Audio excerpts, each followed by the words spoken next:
El viernes de la 14ª semana del tiempo ordinario, el evangelio que toca es el de Lucas 8, 1 al 3. Hoy, 17 de septiembre, la Iglesia también recuerda la memoria de San Roberto Bellarmino.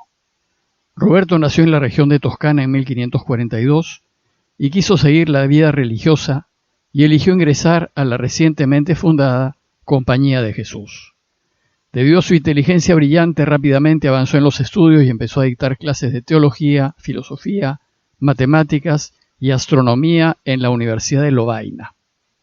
En contra de sus deseos personales, fue nombrado cardenal y luego arzobispo.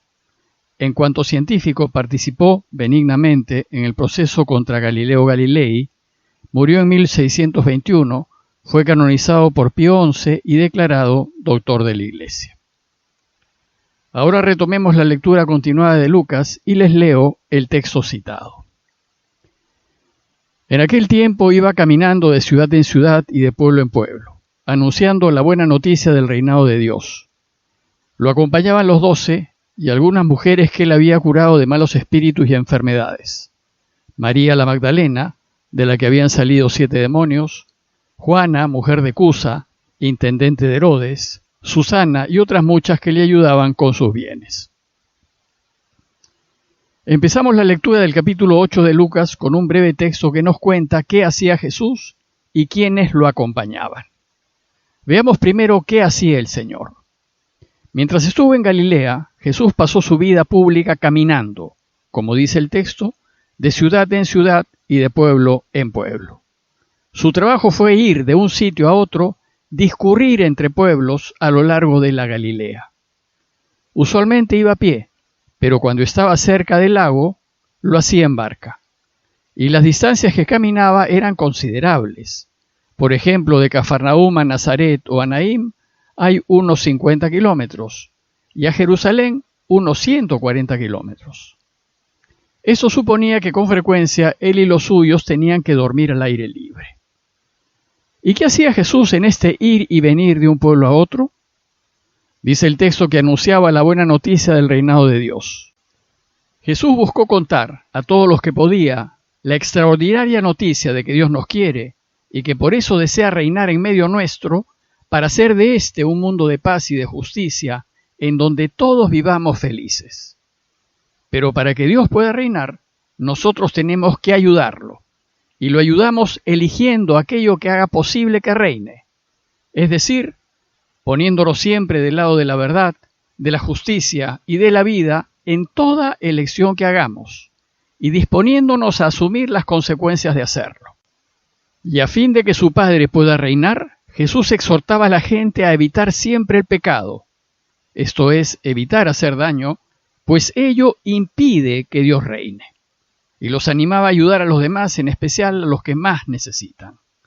En fin, para que su Padre reine, Jesús busca que todos nos rijamos por la ley del amor. Amemos a Dios sobre todas las cosas y amemos al prójimo como a uno mismo, haciendo al otro lo que queremos que el otro nos haga. En la segunda parte del texto, Lucas nos dice quiénes lo acompañaban en sus recorridos. Primero, nos dice que lo acompañaban los 12. Esto era de esperar, pues luego de una larga noche de oración, Jesús los había elegido personalmente para que sean sus apóstoles, sus enviados, en el anuncio de la buena noticia.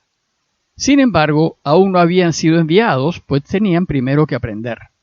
Y en esos viajes en compañía de Jesús, sus apóstoles irán aprendiendo a anunciar, con palabras y obras, la buena noticia del reinado de Dios.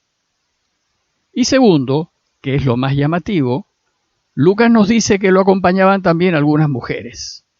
Esto era ciertamente algo insólito, pues en el mundo judío nunca se había visto que un maestro tuviese discípulos mujeres. A este punto deseo hacer una breve nota acerca de la situación de la mujer en Israel en tiempos de Jesús.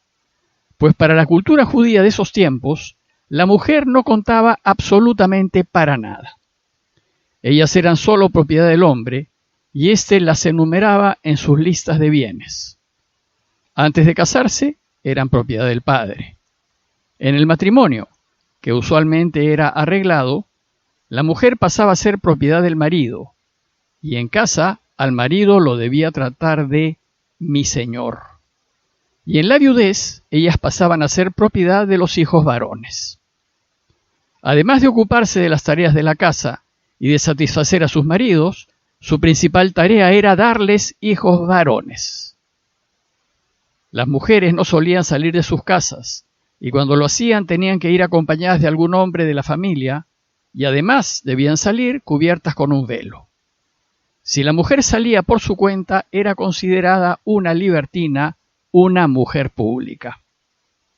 A las mujeres no se les tomaba en cuenta para nada, y no podían hablar en público.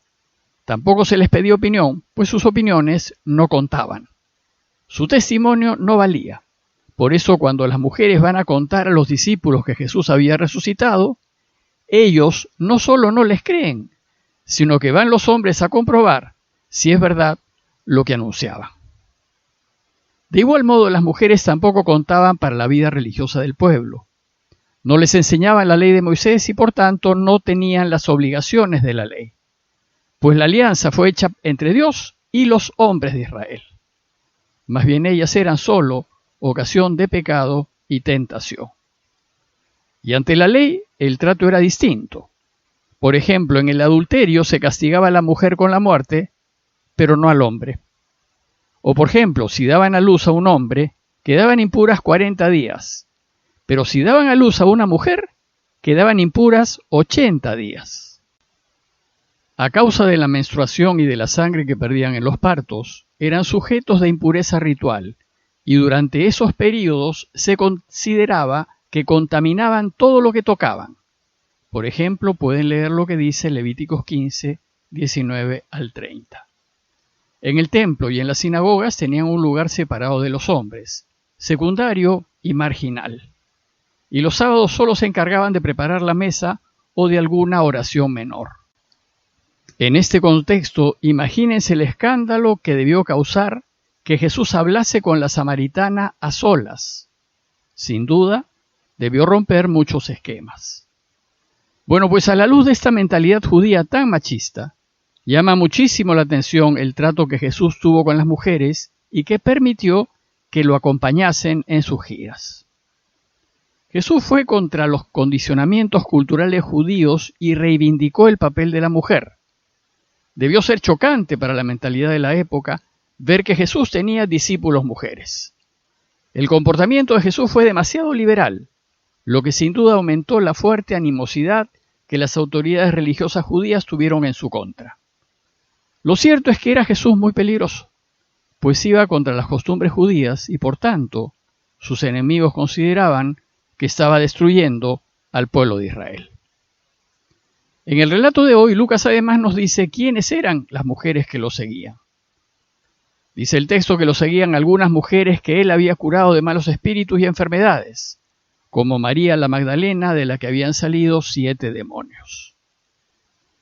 Usualmente se ha considerado a María Magdalena una terrible pecadora pública, pues Jesús le sacó 7 demonios. Pero no necesariamente era pecadora, pues también sabemos que en el mundo judío los demonios son causantes de las enfermedades. Por tanto, que Jesús le haya sacado 7 demonios no necesariamente indica que María era una pecadora. Lo que sí indica es que estuvo muy enferma. Y Jesús la curó de todo. Expulsó a los demonios que la maniataban. El problema es que para el judío, como la enfermedad solo la tiene un pecador, si Magdalena estuvo gravemente enferma, eso indica que ella era una tremenda pecadora. Y esto es lo que ha pasado a la tradición. El hecho es que María debió sentir una enorme deuda de gratitud hacia Jesús porque la curó. Y lo seguía para servirlo en todo lo que pudiese.